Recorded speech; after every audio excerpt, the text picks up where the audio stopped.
Ngayong panahon po ng Kapaskuhan, kanya-kanyang paandar at sunod-sunod na ang pag-post online ng mga celebrities, influencers at mga sikat na personalidad sa bansa na mga Christmas decorations sa kanilang tahanan. At isa sa hindi papahuli dyan ay ang Lord of Sense na si Joel Cruz. Kaya huwag nating patagalin pa, alamin na natin ang kanyang Christmas traditions. Tuwing panahon ng Kapaskuhan, nakaugalian na nating mga Pilipino na balutin ng kumikislap na mga ilaw at nagagandahang palamuti ang mga establisyamento at ang ating mga tahanan. Hindi magpapahuli dyan ang mga kilalang personalidad sa bansa. Kabilang na ang negosyante na si Joel Cruz. Hi! Welcome sa aming bahay! Ipinahagi ni Joel sa amin na bata pa lamang ay espesyal na sa kanya ang Pasko, kaya naman taon-taon niya itong pinaghahandaan.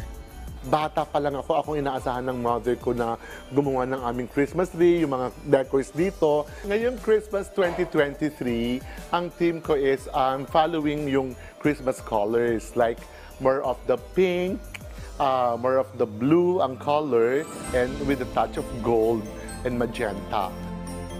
Mula sa mga garland sa pintuan, hanging decorations sa dining area, recycled na angel figure na gawa ng kanyang empleyado. Bawat sulok ng kanyang tahanan ay tila inanayahan ng mga bisita na yakapin ang mahika ng Pasko. Andito yung aking Christmas village sa likod ko. Personal collection ko ito lahat na nakalagay sa Christmas village. Whenever I travel all over the world, I'll see to it na pag kami mga decors at naka-sale, binibili ko na kaagad. Kasi every year, iba-iba ang concept ko.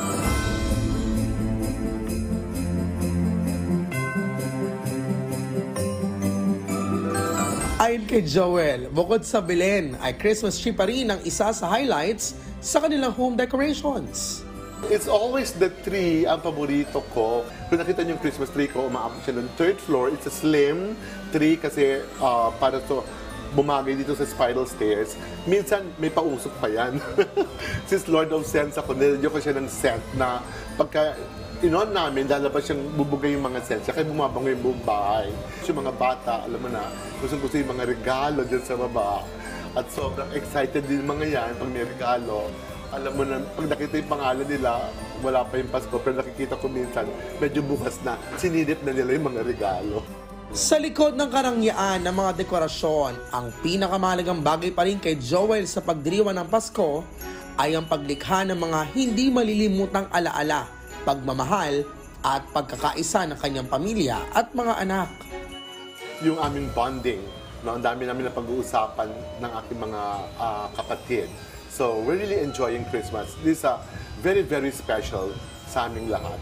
Well, isa pang reason na kaya excited din ako mag-celebrate ng Christmas is for my children. So, yung mga konsepto na ginagawa ko, gusto ko talaga ma-enjoy ng mga bata. Kasi once bata ako, enjoy ko talaga ang Pasko.